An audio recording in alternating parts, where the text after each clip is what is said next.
Hi, I am well aware that I look not great right now. If you are unaware, I do live in Michigan and we just got about 10 feet of snow, so I'm not going anywhere today, and I wasn't going to put on a full face of makeup and fix all of this in order to just do a YouTube video. I am not really up for that right now. But I saw a video today that was linked to me by my friend Goldie on Facebook.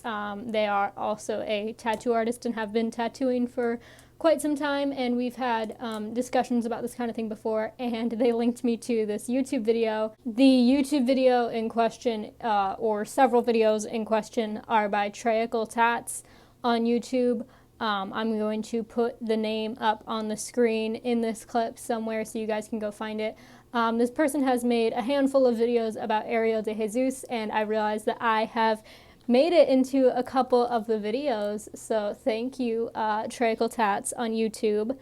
I've just now gone back through the video and realized that this person's name is Lauren, so we're going to be referring to them as such. Lauren, or Treacle Tatts on YouTube, is the person that made the video, but moving on. Lauren has made multiple videos on Ariel DeJesus, and I've seen a couple of them, but I realized that I made it into the last couple, and I just wanted to not make a response to the video in question, really, sort of, but I'm going to talk about it anyway because I did it on TikTok, and that was a little while ago, but now that these videos have resurfaced, specifically Ariel DeJesus' responses to me and the video that I made about her, I'm going to talk about it a second time. If you are unsure about the whole Ariel DeJesus controversy, look up the videos that Treacle Tatts did.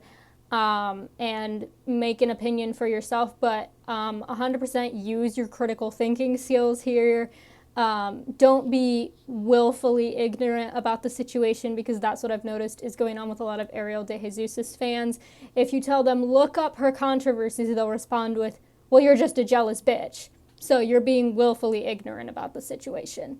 The reason why Ariel DeJesus immediately made a response to me about a video that I made months ago, I'm pretty sure the original video where I pick apart the tattoo that she did, I made that back in November. It is now March, and her response to me was made in February, if I am correct. So 3 months after my original video was posted, Ariel DeJesus made a response to me.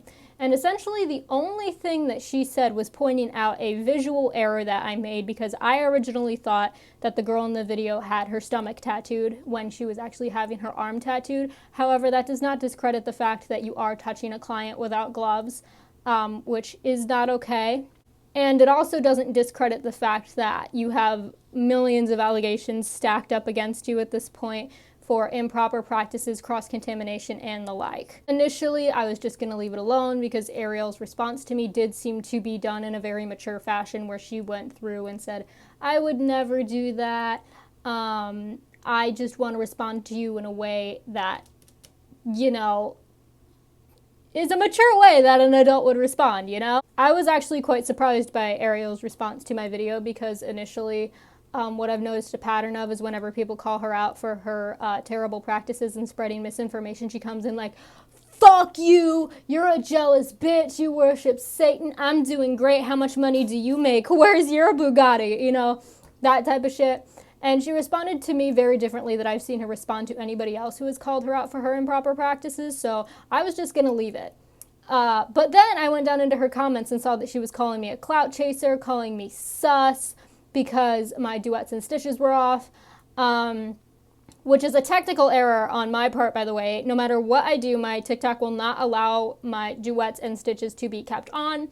That might just be a problem with my phone because I do have an older phone, but it's whatever at this point. Space Case is an amazing piercer on TikTok. He makes tons of educational content, lots of funny videos, that kind of thing. You should definitely go check him out. We've been friends on social media for the last few years and have talked about piercing discourse and education, that kind of thing. For those who are unaware, I have worked in tattoo shops before. I am not a tattoo artist, nothing like that, but I have learned about piercing education and tattoo education, that kind of thing, because if you work in a tattoo shop, you have to learn all that stuff in order to answer questions for people on the phone and to spot potentially bad practices in case you need to blow the whistle.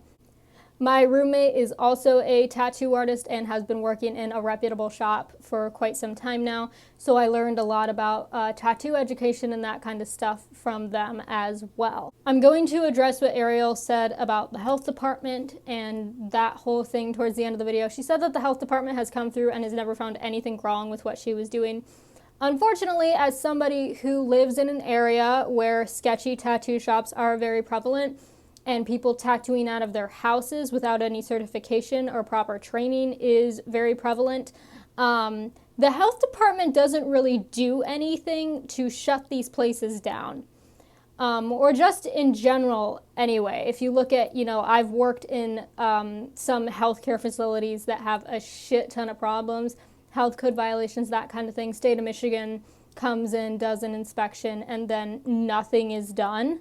Specifically, there is one tattoo shop in my state that I'm not going to name, but if you live in the Genesee County area, we're going to call them Big Arms for now.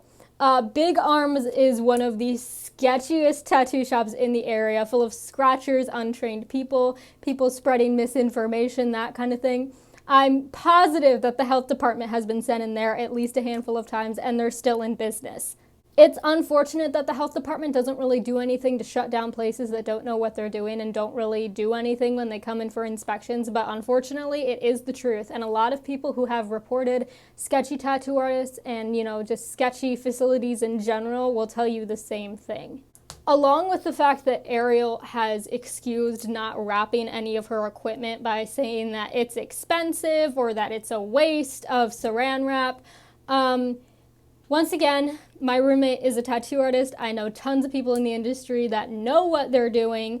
That is a necessary precaution because you can't just wipe away the blood and plasma that gets onto your equipment with a Clorox wipe. That's not really how that works. So the Saran Wrap acts as a barrier to keep things sanitized, so you can just take that off, throw it away, and wipe down all of your stuff. And the Saran Wrap just acts as a barrier between the actual equipment itself and the bodily fluids that come out during a tattoo or piercing. If you are a tattoo artist, some people know this, some people don't, you have to entirely fund what you are doing depending on booth rental policy, that kind of thing. If you do not have the time and money to put your funds that you have earned into supplying the tools that you need to execute your craft, you should not be tattooing. Simple as that, right? My roommate has tattooed me a handful of times, and he's got this giant like Godzilla-sized roll of Saran Wrap strapped to the wall in his booth, which I've noticed is very common among tattoo artists, and he'll just take a big piece, rip it off, and wrap the table and everything else in it. And if you don't have the money to regularly supply yourself with Saran Wrap and the tools that you need to properly execute what you're doing, maybe find another hobby. Find a different job. I'm sorry. If you cannot afford to be a tattoo artist, don't be a tattoo artist. Put your artistic talents into something else, because by being so frugal that you are ignoring health code standards and just generally forgetting about the good of public health, that hurts the people that you are servicing. You are risking infection, you are risking more serious side effects, sepsis, you are risking getting yourself sick. That's not okay. And if you being cheap trumps all of that, find another hobby, work in an office, commission paintings for people. I don't fucking care. Just don't tattoo people if you are so frugal that you are refusing to spend money to execute in the good of public health. That's essentially all that I have to say. I will probably add more in the comments, but I would love to see Ariel DeJesus respond to Space Case's video about improper piercing education. Ariel, if you are watching this, I'm assuming you are, I'd love to see your response to Space Case's video and try to excuse all of the misinformation you spread in that video about the surface tragus piercing. And I would like you to respond the same way that you responded to me. Not this, fuck you attitude. Please respond to Space Case. I would love to see that.